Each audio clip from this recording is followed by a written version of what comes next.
Chapter 89 की शुरुआत में हम देखते हैं कि यू बिल्कुल बेहोश हो गई होती है। उसकी बॉडी और मुंह से धुआं निकल रहा होता है। जैसे ही वो गिरने वाली होती है, किम उसे जाकर पकड़ लेता है और उसे उठाते हुए सोचता है, मुझे लगता है कि आसमान की तरफ देख लेना चाहिए। और वो घूरते हुए आसमान की तरफ देखता है। तभी सिस्टम नोटिफिकेशन आता है कि आपकी फोर्थ वॉल स्किल ने इमोशनल शॉक को नलिफाई कर दिया है। पर फिर भी किम को काफी प्रेशर फील हो रहा होता है और वो आसमान की तरफ देखते हुए सोचता है, क्या मुझे ये अभी भी करना चाहिए। तभी आसमान में एक बड़ी सी अपीयरेंस दिखाई जाती है और किम हमें बताता है कि ये अदर डायमेंशन के गोड्स हैं जो कुछ भी कर सकते हैं और बहुत ही ज्यादा पावरफुल हैं। क्या मुझे अब इन लोगों के खिलाफ फाइट करनी होगी। और आसमान की तरफ देखते हुए सोचता है कि फाइनल सिनेरियो के अलग अलग नाम है, रैग्नारॉक, तबाही, दुनिया का अंत। पर मुझे नहीं पता कि एरियन किस बारे में बात कर रही थी कि जो अंत है। पर मुझे एक बात का यकीन है, कुछ तो अलग है जो मैं इन स्टार्स के बारे में जानता हूँ। और गुस्से से दांत भींचते हुए स्माइल करते हुए सोचता है, पर जो एग्जैक्टली मैं चाहता हूँ, अगर चीजें नॉवल के हिसाब से ही होंगी तो मैं जैसा एंड चाहता हूँ वैसा नहीं हासिल कर सकता। मैं एक ऐसी स्टोरी को क्रिएट करने वाला हूँ जहाँ पर फेस टू फेस मेरी तरीके से ही क्रिएट की जा सके माइथोलॉजी। तभी आसमान शांत हो जाता है और सिस्टम नोटिफिकेशन आता है कि आपकी सभी स्किल शांत हो चुकी हैं, स्टिग्मा भी खत्म हो चुका है। तभी वहाँ से सीन चेंज होता है और दूसरी जगह दिखाया जाता है कि लूकन जख्मी हालत में भाग रहा होता है। तभी वो सोचता है, दत्तेरी की ये वुल्फ की बॉडी बहुत ही ज्यादा वीक हो चुकी है, मैं ज्यादा देर तक इसे नहीं हैंडल कर सकती। और हमें पता लगता है कि इंसेक्ट क्वीन ने लूकन की बॉडी पर कब्जा कर लिया होता है और वो हाँफते हुए चल रहा होता है। तभी उसके मुंह से खून की उल्टी हो जाती है और वो सोचता है कि ये बॉडी ज्यादा देर और नहीं चल पाएगी, मुझे एक नया होस्ट चाहिए। और सोचता है कि मैंने अपनी दुनिया की तबाही तक दुनिया को देखा है, पर मैं यहाँ पर ऐसे नहीं मर सकती। तभी उसे कुछ फील होता है कि कोई एनर्जी है जो काफी ज्यादा फेमिलियर लग रही है, जो कि मोनार्च लेवल की इंसेक्ट एनर्जी है जो क्रोनोस में थी। ऐसी एनर्जी तो कोनास में भी कोई इमिट नहीं कर पाता था।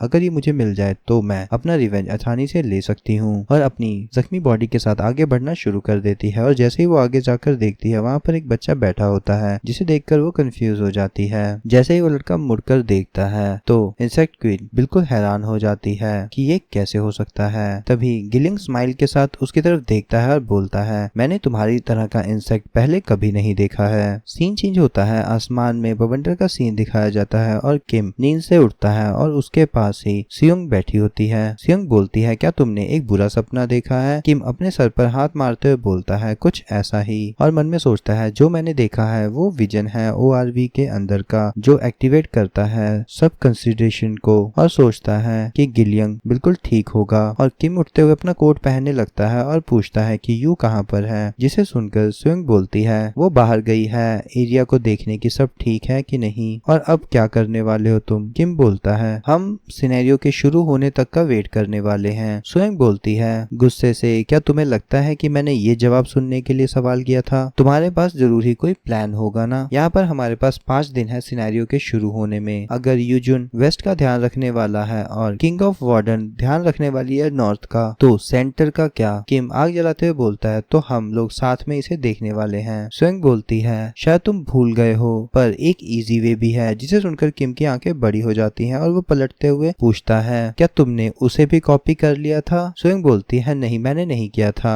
पर यहाँ पर एक तरीका है जो सेंटर की आपदा को प्रिवेंट करने के लिए है, जिसे मैं जानती हूँ और तुम वही करने की सोच रहे हो। जिसे सुनकर किम उसकी तरफ घूर रहा होता है। तभी वहाँ पर यू आ जाती है और पानी की बोतल के साथ किम से पूछती है, किम तुम कैसे हो। उसे देखकर सियोंग गुस्से से घूरते हुए बोलती है, उस औरत के यहाँ आ जाने पर तुम काफी ज्यादा खुश लग रहे हो। किम स्माइल करते हुए उसे वेव करता है और बोलता है, क्योंकि मैं उस पर ट्रस्ट करता हूँ। जिसे देखकर सियोंग मुंह बना लेती है, तुम कैसे दोस्त हो जो हमेशा ही एक प्लान बना कर आता है, उसके बिना किसी को दोस्त भी नहीं बनाता। और किम बोलता है, अब हमें यहाँ से चलना चाहिए, और पास सियोंग के चला जाता है। तभी सीन चेंज होता है, शहर का सीन दिखाया जाता है जहाँ पर प्लांट मॉन्स्टर और काफी सारे मॉन्स्टर्स रोर कर रहे होते हैं। तभी यू, सियोंग और किम उनसे फाइट करने के लिए जा रहे होते हैं। भागते हुए किम बोलता है, हमें वेस्ट के रिवर को फॉलो करना होगा। यू तुम मेरे राइट से आओ और सियोंग तुम मेरे पीछे रहो, ऐसे ही हम सेंटर तक पहुंच जाएंगे। और वो उस मॉन्स्टर के ऊपर अटैक कर देते हैं। अभी हमारे पास 2 गोल्स हैं, एक तो हमें पिल्डो को ढूंढना होगा जो कि मिसिंग हो गया है हान रिवर के पास, और दूसरा हमें मॉन्स्टर्स को डिफीट करना होगा और कॉइन्स को कलेक्ट करना होगा। तभी दिखाया जाता है कि किम उस मॉन्स्टर के बॉडी के 2 दो टुकड़े कर देता है और किम खड़े होते हुए सोचता है, मुझे उम्मीद नहीं थी कि हम लेवल 6 और 7 के मॉन्स्टर को इतनी आसानी से मार देंगे। और वो यू से बोलता है, अपने सारे स्टिग्मा को एक साथ यूज करने की जरूरत नहीं है तुम्हें। यू बोलती है, मुझे माफ कर देना, पर पहले जो भी मैस हुआ था मैं वैसा दोबारा नहीं करना चाहती। किम बोलता है, नहीं ये उसकी वजह से नहीं है। किम बोलता है, अपने स्टिग्मा को मल्टीपल टाइम यूज करने की वजह से तुम्हारी बॉडी जल्दी ही ड्रेन हो जाएगी। और किम मन में सोचता है कि उन ओलंपस कमीनों ने इसे ये बताया ही नहीं होगा। और ये देखकर यू किम की तरफ देख रही होती है और धीरे से स्माइल के साथ बोलती है, मेरी फिक्र करने के लिए तुम्हारा शुक्रिया। जिसे सुनकर किम की आंखें बड़ी हो जाती है और वो चिल्लाते हुए पूछता है, क्या तुम्हें इसके बारे में पहले से पता था? यू बोलती है, तुम अभी भी मुझे वो पहले वाली कमजोर यू समझ रहे हो, पर मैं तुम्हारी तरह नहीं हूँ। मैं इस नई दुनिया में कुछ भी नहीं कर पा रही थी। मैंने जितनी भी सर्टिफिकेशंस और लाइसेंस हासिल किए थे वो इस दुनिया में बिल्कुल ही यूजलेस थे। और क्या तुम सोच सकते हो कि जैसे ही तुम्हारे आसपास की चीजें बदल रही हो और तुम पावरफुल नहीं हो रहे हो तो क्या होगा? तभी दिखाया जाता है सुएंग मॉन्स्टर के अंदर से कोई आइटम ढूंढ रही होती है। तभी किम यू की तरफ देखते हुए सोचता है कि इसके हाथ में पहले ऐसे स्कार बिल्कुल भी नहीं थे। और यू आगे बोलती है, मैंने जस्ट डिसाइड किया है उन चीजों को करने का जो इस दुनिया में करने के लिए जरूरी है। जिसे सुनकर किम बिल्कुल हैरान हो जाता है और यू स्माइल के साथ कॉन्फिडेंटली बोलती है, बस मैं यही करना चाहती हूँ। जिसे सुनकर बिल्कुल किम हैरान रह जाता है। तभी उसका फोन वाइब्रेट करता है। उस पर एक मैसेज होता है जिसे देखकर किम की आंखें बड़ी हो जाती हैं और उसे पसीना आना शुरू हो जाता है। उस पर डोंगयू हान का मैसेज होता है, क्या तुम सब लोग ठीक हो? जिसे देखकर किम बिल्कुल हैरान हो जाता है। और डोंगयू हान आगे मैसेज करता है, मैं तुमसे पहले कांटेक्ट नहीं कर पाया क्योंकि इंटरनेट का कनेक्शन लेना काफी ही डिफिकल्ट है, तो ना ही मेरी एबिलिटी काम कर रही थी। मैं यूसांगू एरिया में हूँ और गिलियंग भी यहीं पर है। किम मैसेज करता है, तुम और गिलियंग वहाँ पर हो? तभी वो रिप्लाई करता है, हाँ। किम सोचता है, ये तो काफी रिलीफ की बात है, मैं बहुत टेंशन में था। और सोचता है, ये तो अच्छी बात है कि मैंने ओमनीसेंट रीडर व्यू पॉइंट की तरफ से गिलियंग और ह्यूनसंग के बारे में पता कर लिया है। और भागते हुए यू को बताता है कि यू, मुझे एक मैसेज रिसीव हुआ है ड्यूंग्यू की तरफ से कि गिलियंग भी उसके साथ है और अब मुझे करना इतना है कि सबको एक साथ लाना होगा और अब हमें सिर्फ इस रिवर को क्रॉस करना होगा। ये सुनकर सोइंग बिल्कुल हैरान हो जाती है और उठते हुए बोलती है, तुम्हारा मतलब है ये रिवर? और जैसे ही वो फिंगर दूसरी तरफ करती है हमें दिखाया जाता है कि वहाँ पर बड़े बड़े रिवर स्नेक मॉन्स्टर्स होते हैं जो कि आसमान की तरफ देखकर